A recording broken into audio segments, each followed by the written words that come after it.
Ezequiel capítulo 40. Em 28 de abril, no 25º ano de nosso exílio, 14 anos depois da queda de Jerusalém, a mão do Senhor veio sobre mim e me levou para lá. Numa visão, Deus me levou para a terra de Israel e me colocou num monte muito alto. Dali, vi em direção ao sul algo parecido com uma cidade. Quando ele me levou mais perto, vi um homem cuja face brilhava como bronze. Ele estava em pé junto a uma porta e tinha na mão uma corda de medir feita de linho e uma vara de medir. Disse-me: Filho do homem, observe e ouça. Preste muita atenção em tudo o que lhe mostrarei. Você foi trazido aqui para que eu lhe mostre várias coisas. Depois você voltará ao povo de Israel e contará tudo o que vê. Vi um muro que cercava completamente a área do templo. O homem pegou a vara de medir de 3 metros de comprimento e com ela mediu o muro, que tinha 3 metros de espessura e 3 metros de altura. Em seguida, foi à porta leste, subiu os degraus e mediu a soleira da porta, que tinha 3 metros de profundidade. Na passagem de entrada, havia salas para guardas de cada lado.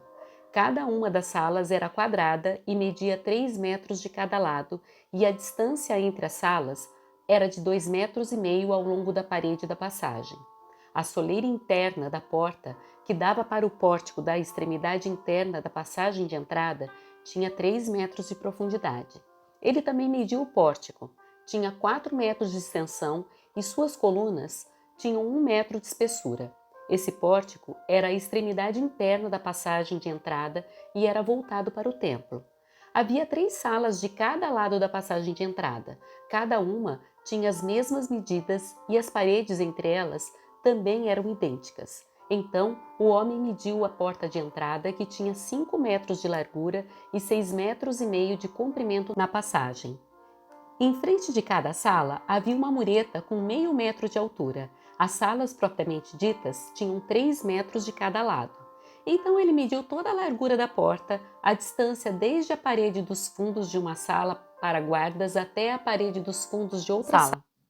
Essa distância era de 12,5 metros. Mediu as paredes divisórias ao longo de todo o interior da passagem até o pórtico. A distância era de 30 metros. O comprimento total da passagem, de uma extremidade à outra, era de 25 metros. Nas paredes das salas e em suas paredes divisórias havia janelas embutidas que se estreitavam em direção à parte interna. Também havia janelas no pórtico. A superfície das paredes divisórias eram enfeitadas com entalhes de palmeiras. Então o homem me levou pela entrada até o pátio externo do templo. Ao longo das paredes do pátio havia uma calçada e junto às paredes havia 30 salas que abriam para a calçada. A calçada ladeava as portas e seu comprimento, desde os muros até o pátio, era o mesmo da passagem de entrada. Essa era a calçada inferior. Em seguida, o homem mediu a largura do pátio externo do templo, entre a entrada externa e a interna, e a distância era de 50 metros. O homem mediu a porta norte da mesma forma que a leste. Também ali havia 3 salas e um pórtico.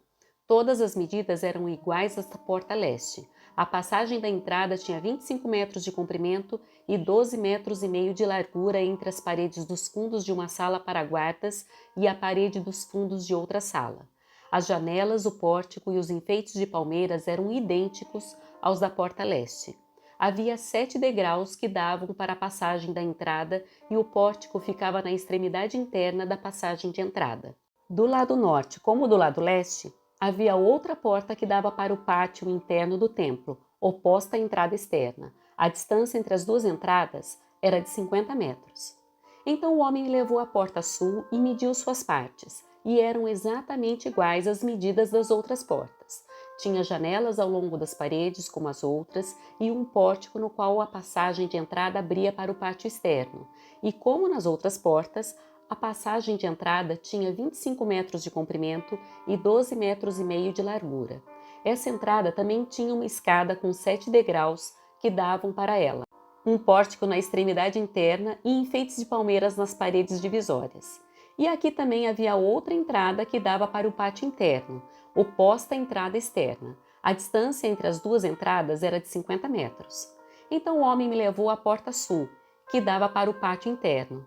Ele a mediu e tinha as mesmas medidas das outras portas. Suas salas para guardas, suas paredes divisórias e seu pórtico eram do mesmo tamanho das outras portas e havia janelas ao longo das paredes e no pórtico.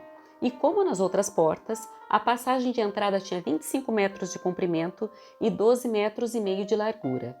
Os pórticos que davam para o pátio interno tinham 4 metros de comprimento e 12 metros e meio de largura. O pórtico da porta sul ficava voltado para o pátio externo. Suas colunas eram enfeitadas com palmeiras e 8 degraus subiam até a sua entrada. Então ele me levou à porta leste, que dava para o pátio interno. Ele a mediu e tinha as mesmas medidas das outras portas. Suas salas para guardas, suas paredes divisórias e seu pórtico eram do mesmo tamanho das outras portas, e havia janelas ao longo das paredes e no pórtico. A passagem da entrada tinha 25 metros de comprimento e 12 metros e meio de largura. Seu pórtico ficava voltado para o pátio externo. Suas colunas eram enfeitadas com palmeiras e 8 degraus subiam até a sua entrada. Então ele me levou à porta norte, que dava para o pátio interno. Ele a mediu e tinha as mesmas medidas das outras portas. Suas salas para guardas, suas paredes divisórias e seu pórtico tinham as mesmas medidas das outras portas e janelas dispostas da mesma forma. A entrada da passagem tinha 25 metros de comprimento e 12 metros e meio de largura. Seu pórtico ficava voltado para o pátio externo. Suas colunas eram enfeitadas com palmeiras e 8 degraus subiam até a sua entrada. No pórtico de uma das entradas internas havia uma porta que dava para uma sala lateral onde era lavada a carne para os holocaustos.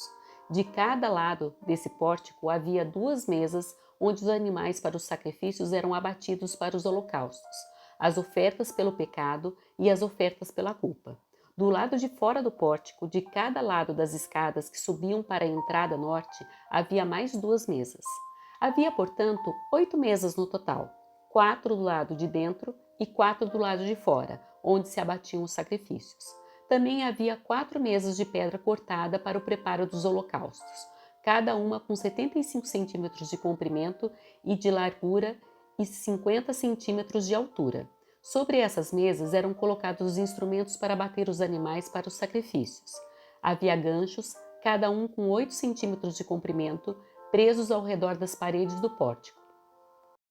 A carne dos sacrifícios era colocada sobre as mesas.